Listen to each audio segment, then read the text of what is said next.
Greetings, I'm Dr. Doug Campbell.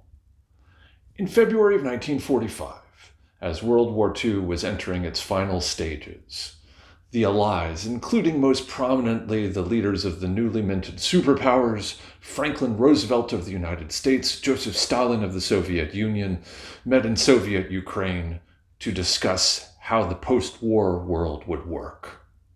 Within a matter of months, however, before the most destructive war in all of human history was even properly over, a new conflict was in its opening stages, which would find the two superpowers not as allies, but as strategic rivals, as even enemies, competing over the course of the next 45 years for power and influence on a global stage. And of course, as an added bit of fun, the addition of nuclear weapons in enough numbers to make the previous war look like a minor skirmish and condemn the entire human race to a gruesome apocalyptic hellscape. Well, you know, that's just icing on the cake.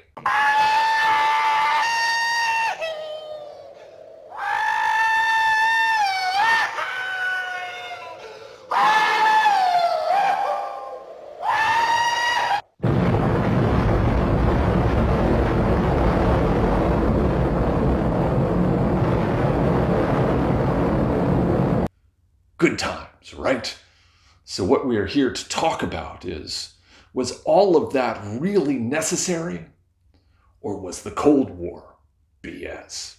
The Cold War represented nearly half a century's worth of rivalry, competition, overt hostility between two countries and their respective systems.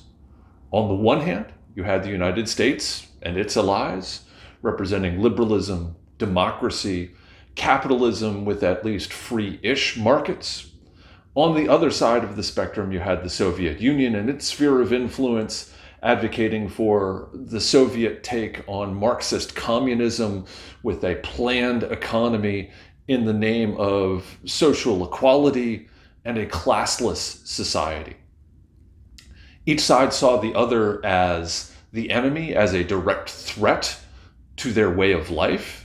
I should have known the Jedi were plotting to take over. Anakin, Chancellor Palpatine is evil. From my point of view, the Jedi are evil. And sought to defend themselves while expanding their own system. It's called the Cold War because it never developed into a quote-unquote hot war in the sense of an actual war with the Soviet Union fighting the United States directly. But at the same time, it encompassed such a fierce competition. It included everything up to the brink of actual war between the two sides, and it came awfully close to actual war on a whole host of occasions. One of the questions that has been hotly debated throughout the era of the Cold War and afterwards is the issue of, like, okay, whose fault is all of this? What caused the Cold War? How do we apportion blame? The earliest phase, you have a group of scholars, this is generally referred to as the Orthodox school, arguing, obviously these are American scholars, that the Soviet Union was the one to blame for all of this. You've got scholars like W.H. Chamberlain, Arthur Schlesinger, basically asserting that the United States was interested in peace, but that the Soviet Union was a malignant expansionist power that sought to use force to subvert democracy throughout the world, and thus it had to be opposed by the United States. And that was what gave you your Cold War. And this was the basic idea behind a lot of the United States policymaking during this era. This strategy of preventing the Soviet Union from expanding wherever and whenever possible is generally referred to as containment. Containment as a strategy was first proposed by an American diplomat stationed in Moscow named George Kennan, arguing that just as Russia had always done, the Soviet Union after World War II sought to expand his sphere of influence throughout Eastern and even Central Europe. Kennan argued that the United States needed to oppose this, using economic and political methods, military methods if necessary. Originally, Kennan was only talking about Europe. Within a short amount of time, however, the administration of President Harry Truman took Kennan's ideas and expanded them worldwide in what was called the Truman Doctrine in 1947, basically saying that the United States would use its resources to prevent the expansion of communism wherever it possibly could. By the 1960s, you had the rise of a new generation of scholars, often termed the Revisionist school. The school of interpretation saw scholars such as D.H. Fleming and Daniel Yergin cast a more critical eye on American motivations, arguing that perhaps if you really wanted to understand what the United States was doing in the Cold War, you need to understand the bottom line, where American profits and American power were at stake. So a much more cynical view of the United States' motivations in the Cold War.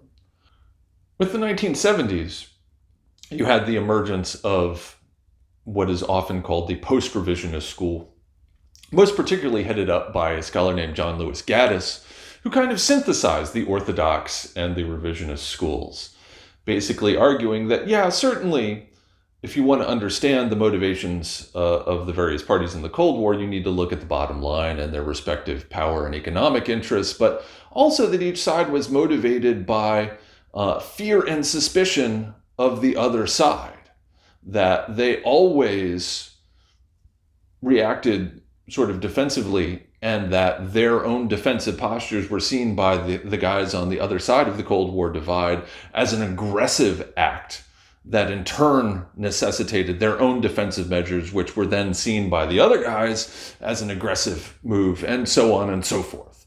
And that sort of spiral of mutual fear and suspicion, and always putting the worst possible spin on the activities of the other guys, was really what explained the Cold War.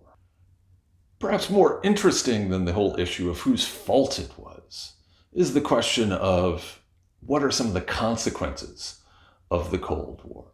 And here maybe the place to start is just with the sheer cost. That obviously, even though the two parties in the Cold War didn't fight each other directly, they certainly were preparing for it. They sunk a great deal of money into their respective military machines, both conventional and nuclear. For the United States, over the course of the 45 years or so of the Cold War, they spent more than $6.5 trillion, which amounted to, on average, about 12% of GDP per year, every single year.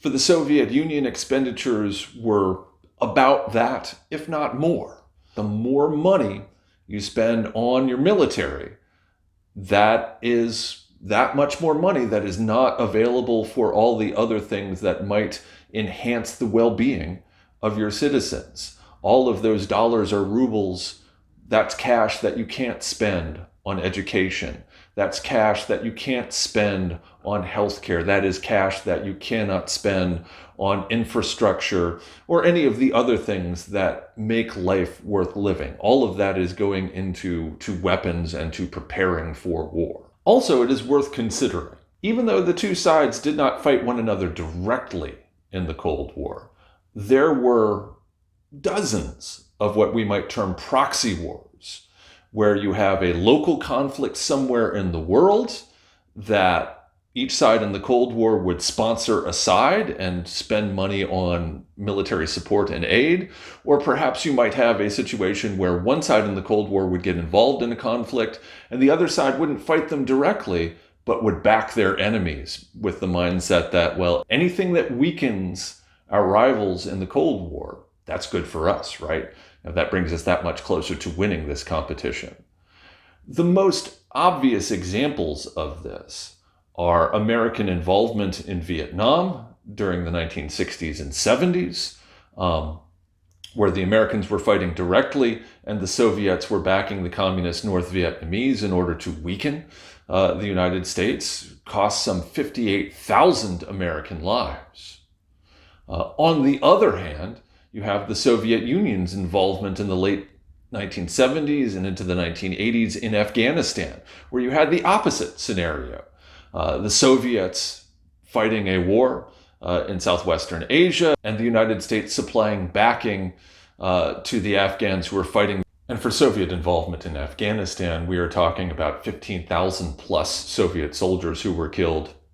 And in both of those instances, millions of civilians who die.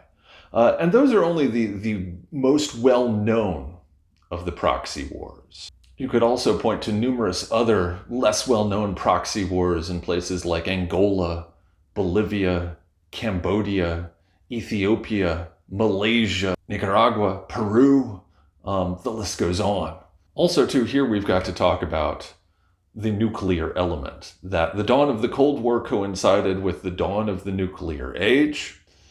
And after 1949, both sides had nuclear weapons. And this triggered off an arms race as each side was in a rush to develop more weapons, better weapons, bigger weapons, to gain an advantage on the other side. First in terms of the explosive power of the nuclear weapons, then in terms of the deliverability of the weapons, moving from strategic bombers to intercontinental ballistic missiles, ICBMs.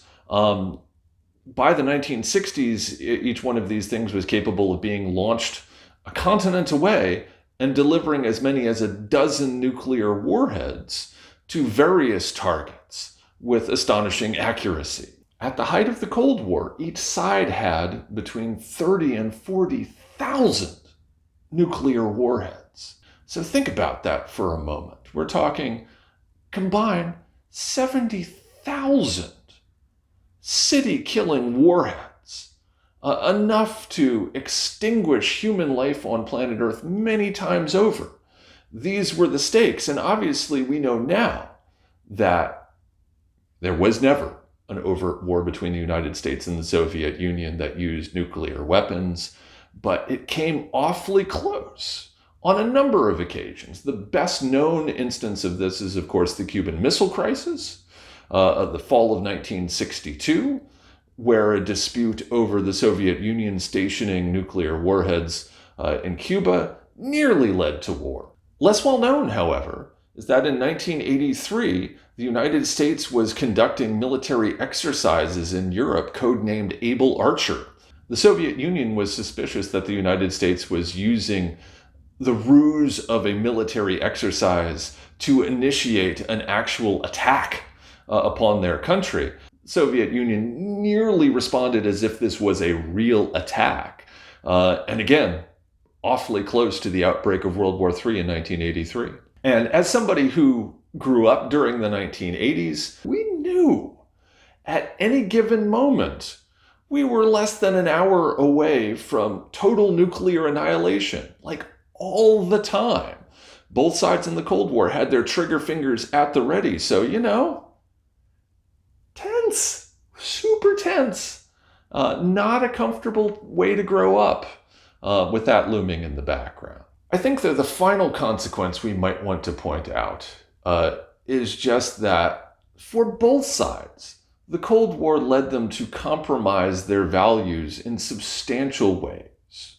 And this is even if we assume good faith on both sides, which goodness knows is not deserved all the time for either party. Both sides did not live up to their respective values. Certainly with the United States, we could point to the support of all sorts of creepy, thuggish regimes or intervening in the internal politics of various countries around the world throughout the Cold War, supporting governments that were anti-communist and pro-American, reliably, but whose democratic bona fides and adherence to the sorts of principles expressed in the American Declaration of Independence were, shall we say, less than ideal. So we could point to interventions in Guatemala or Iran in the 1950s, the support of the government of Diem in South Vietnam, intervention in Chile to overthrow the government of Salvador Allende in the 1970s, support for the Contras in Nicaragua. In all of those instances, supporting, genuinely thuggish and creepy movements because they were anti-communist. And for the Soviets, the same thing. If they claimed to represent true freedom and social justice for humanity, in so many ways, they failed to live up to that. You could point to, for example, the crushing of the rebellion in Hungary in 1956. Same thing with the Prague Spring, 1968. The construction of the Berlin Wall. Like, if your government is that awesome, why do you need to keep people in behind a wall? And I think you could make an argument that for both parties in the Cold War, if they hadn't been so obsessed with outdoing the other guy or being afraid of what the other side was going to do, and just put their resources into peacefully developing their own systems and living up to their own values, the world would have been a much better place. Recommended readings for the Cold War. We mentioned George Kennan. His article, The Sources of Soviet Conduct, published in the journal Foreign Affairs in 1947, is a very lucid and clear expression of the American strategy of containment. For the revisionists, Daniel Yergin's Shattered Peace, The Origins of the Cold War and the National Security State from 1977, does a good job of highlighting some of the less altruistic or idealistic motivations for the United States in the Cold War. And for the post-revisionists, as we mentioned, John Lewis Gaddis is perhaps the most distinguished Cold War historian of the past generation. His The Cold War, A New History from 2005 does a good job of providing an overview of the Cold War and highlighting both the ideological motivations as well as the role of mutual fear and suspicion on the part of each of the Cold War powers. And finally, as a shout out to the clip we used to begin this video, if you're looking for a movie that impossibly enough does a great job of hysterically satirizing a terrifying time to be alive, Stanley Kubrick's Dr. Strangelove from 1964, one of the funniest movies of all time, and does a great job of highlighting the absurdity of the Cold War. For our verdict, then, was the Cold War truly necessary, or was it simply BS? I think if you look at all of the negative consequences, the money spent, the lives lost, the atmosphere of fear and paranoia, all of that waste, I think you've got to say the Cold War was indeed some serious BS. So I hope that helps. See you later. And as always, check your evidence. Bye.